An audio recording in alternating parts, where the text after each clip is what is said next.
Alright, so this is a 1951 Lincoln cent. Alright, now this coin has been double struck and is rotated in collar.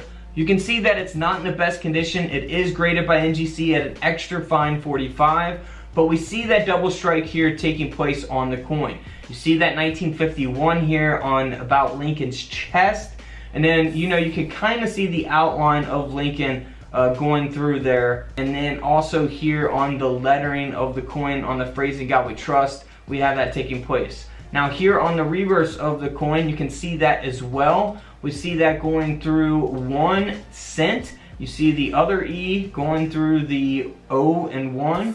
And then you also see the wheat stocks, the lines from the wheat stocks right here. And then you also see that on other parts of the reverse, that's double strike taking place. So the design is double struck and then it is rotated. So you kind of see how it's turned. Alright, so this coin here, as a result of that, sold for over $380. Such a simple thing to look for, and you can definitely tell that this coin was circulated, and it's definitely been a pocket change at some point in time because it's really dirty and stuff. So I can't believe it's been passed up, for that long.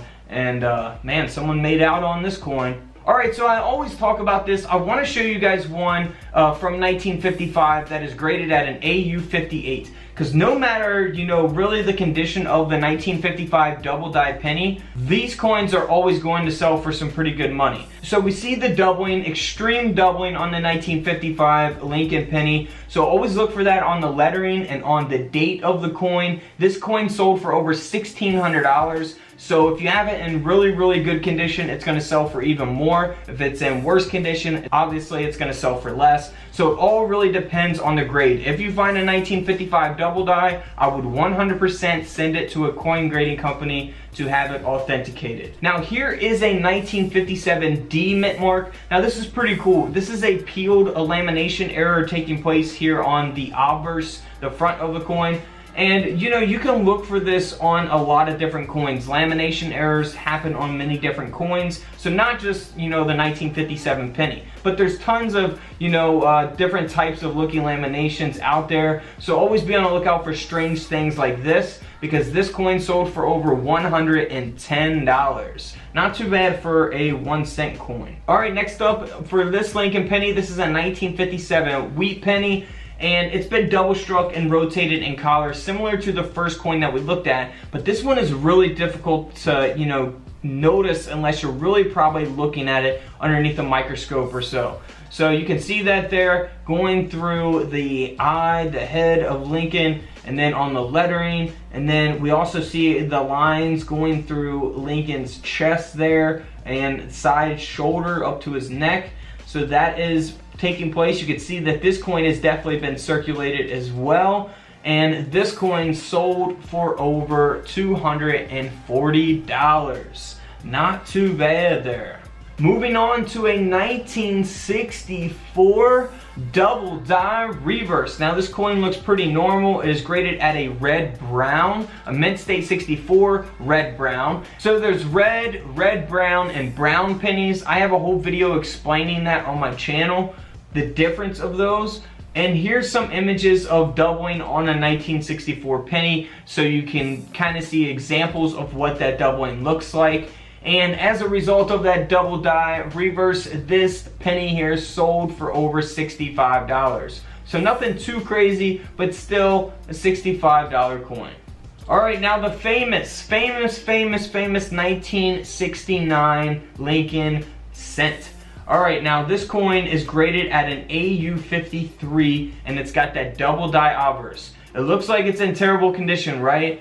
But this penny sold for over $12,000. So always look for that doubling on the lettering and the date. Same as the 1955. Those are super, super rare coins. The 1969 S double die and the 1955 double die. So man, always be on the lookout for those. Those are gonna sell no matter what. And like I say, in better condition, it can even sell for more money. Alright, so next up is a 1971 Denver minted Lincoln penny. Now we see here on one side, looks pretty normal, not too much that you would think of. And this has a reverse brockage. We see here on the other side that there's no reverse design. We have the front, the obverse design here, backwards on this coin. And this coin sold for over $2,200, a $2,200 penny. Now here's another 1971 Lincoln cent. Now this one has a double die obverse. So here is some examples of doubling taking place on the 1971 penny. So you always want to look for that doubling on your coins with your USB coin microscopes. I have those available on couchcollectibles.com, by the way. This coin here is graded at a mint state 63 red brown. And this penny sold for over $180. So always keep an eye out for that doubling. Now here is another famous one. I want to show you guys some not so great condition coins in this video. Some of them are, you know, high mint state, but this coin here is a 1972 double die obverse. You can see that it's got damage, environmental damage in this case, but it does have the doubling on the lettering and on the date. Very extreme doubling there. Because of that, this coin sold for over $180, even in that condition. Now, had this been a mint state grade, this coin would sell for thousands. So the condition always matters when determining an end value on your coins. Now, here is the 1976 Lincoln cent. Now this one here is pretty cool. You can look for this on just about any type of coinage really. It's an obverse die break error taking place. We see that big large cut there above Lincoln's head. Really awesome, man. And then here on the reverse, you will see that on the other side where it's going to be faded out because of that mint error taking place on the coin. So this coin here sold for a little over $100. Not too bad for a 1 cent coin. Now this 1980 penny here has a double die obverse. So here's some examples of doubling taking place here on the front of the Lincoln cent from 1980. It is graded at a mint state 62 brown. And because of that mint error, this coin sold for a little over $130. So if you got one in worse condition, may not sell for as much, or one in better could sell for more. Now here's a 1982, love talking about the 1982 pennies, but in this case it is a indent error taking place here on the front of the coin. So pretty noticeable, you know, don't need to really explain much on that one. You don't see nothing here on the reverse. This coin sold for over $75. Now here is a 1983 Lincoln cent. And it is graded at a mint state 62 red brown, and it's got a double die reverse. So here are some examples of doubling taking place on the reverse of the 1983 Lincoln cent. So always look for the doubling there on the back of the coin.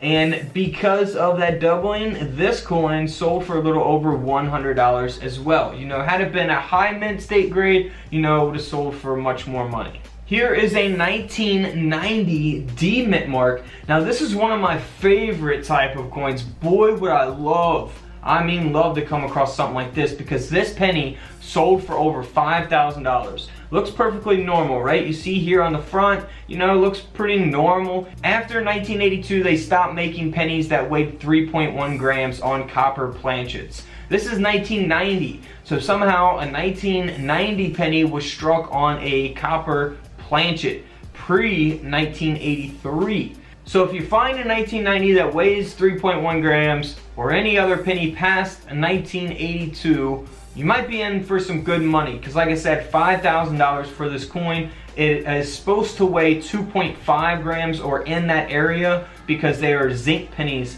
at this point in time.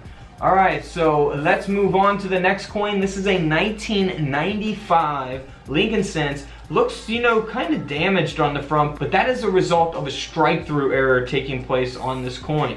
So really awesome type of error. You see here on the reverse, nothing really going on. This coin sold for over $130. Alright guys, you know what to do. Don't forget to subscribe in the middle. Check out the videos to the left of me. And until tomorrow, I will see you guys in the comment section below. This is Couch Collectibles, and this is where I disappear.